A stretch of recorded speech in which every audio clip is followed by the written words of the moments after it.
go to the gameplay space once again for the playtest.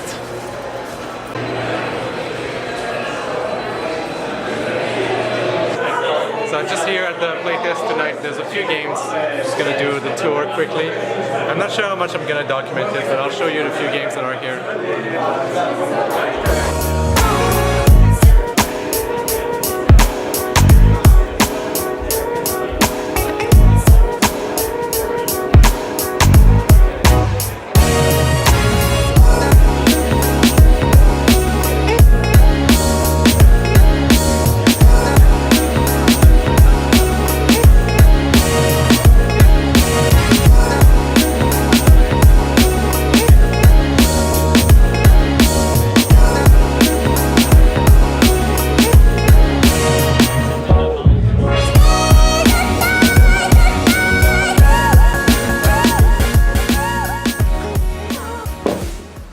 Oh man, did I get destroyed last week when I presented my game to some experienced developer.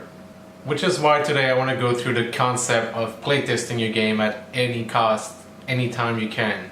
So it's not a secret, I've been playtesting my game since day one, well, month one I would say.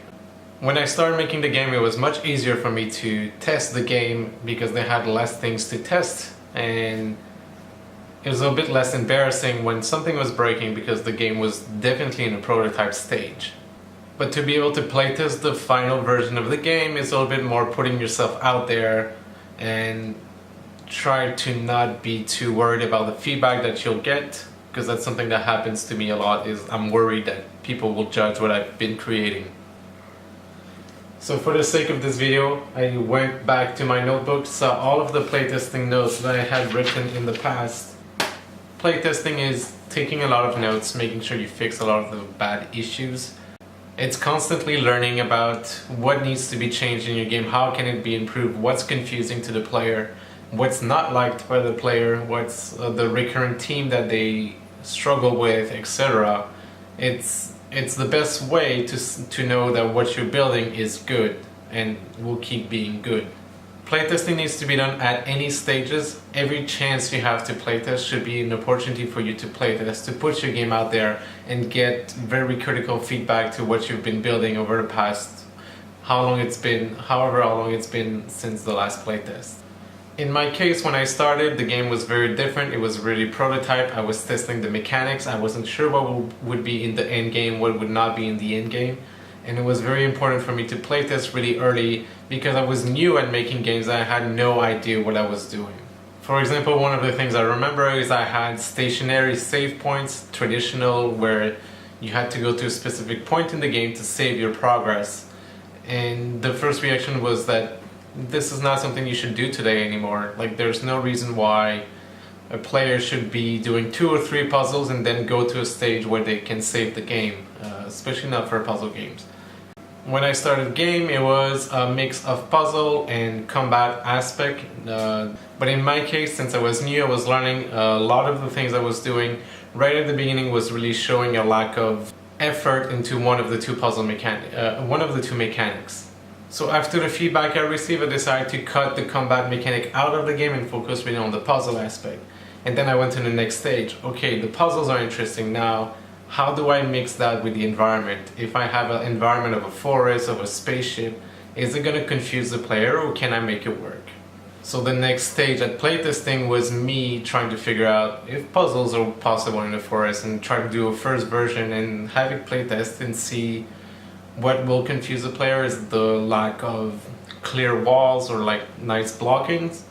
I think the consensus was that people can still do the puzzles there. I just need to be a bit careful in some cases about the shadowing and etc. Sadly, I don't have clear videos of like when I was playtesting these, seeing the people play the game and giving me feedback. Back then I was not really taking care of a camera, so I don't have that on tape somewhere for me to access. And then eventually I got to a point where I had so much content in the game that I felt like it was hard to playtest. For example, the game now is about 2 hours of gameplay, and going to playtest evenings like I used to go to at the gameplay space a long time ago didn't feel the environment anymore. Most people don't want to play the same game for 2 hours, and it's a 3-hour event, so there's not much that I can do there. So I kind of decided to stop playtesting. I was still showing off the game to a few people I knew, but it was really limited, and it felt like I had a lack of feedback. And it was really getting critical at this point, because now I had 50% of the game completed, and I needed to make sure that this 50% of the game was good.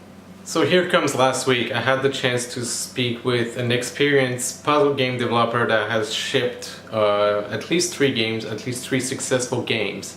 And I had the chance to communicate with him and have him play the game, have him play the Grand Block Odyssey, and get some feedback from someone that has experience.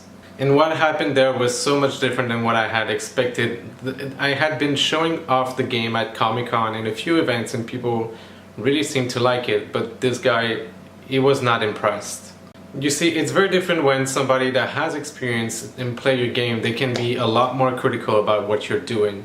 And I'm very glad that this guy was able to tell me straight to the face and cut me open deep to show me all of the different flaws that my game had and have a clear argument behind it. And it's kind of something I was worried about, and I think it's the reason why I was not playtesting as much, is I felt like there was a lack of direction for the rest of the puzzle that I was not showing off at those public events. So I was in my comfortable shoes showing the comfortable part of the game to public, but the rest of the game I was a bit ashamed of it. And I just want to take the opportunity to say that playtesting the game is super critical, and I had not been doing it because I was scared of the feedback I would receive. And in a way, I was right. I was not comfortable with the feedback I received. It was really hurtful to hear all of those things, but these are things that I need to know before I ship the game. Otherwise, it would just be the end consumer telling me that my game sucks, and I'll get mixed reviews on Steam and not sell any copies.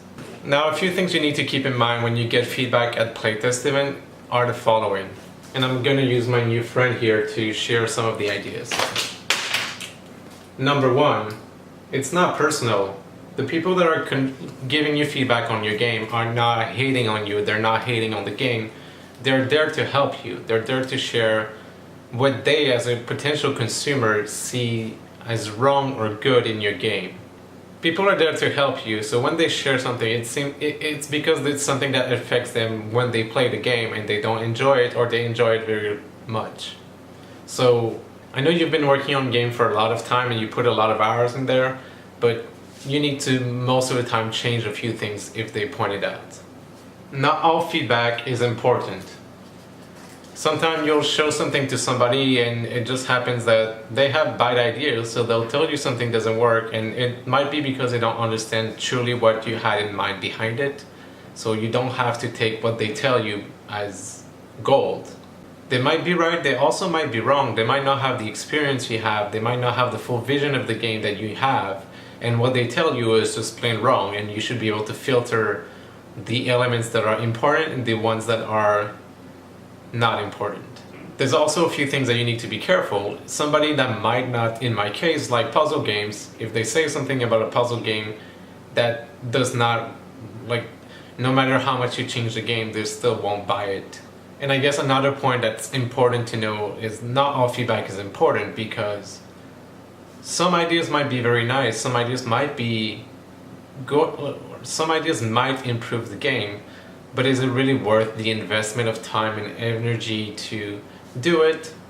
It might be important to note it down and maybe take a look at it by the end of the project, but at this stage it might not be important. Or it might come back in the future if more people point it out, and the value of doing it increases. And the last element I think is very, very important, and it's almost something I did not keep in mind when I received all the feedback I received last week, was the following. It's your game, it's your project. No matter what the feedback you receive, it's your project, it's your game. If you feel like something that they told you doesn't make sense, don't just listen to them and implement it. Go and validate it with other people. Go and validate it in your heart. Make sure that truly what you're building is your game and not the game of the person that gives you feedback.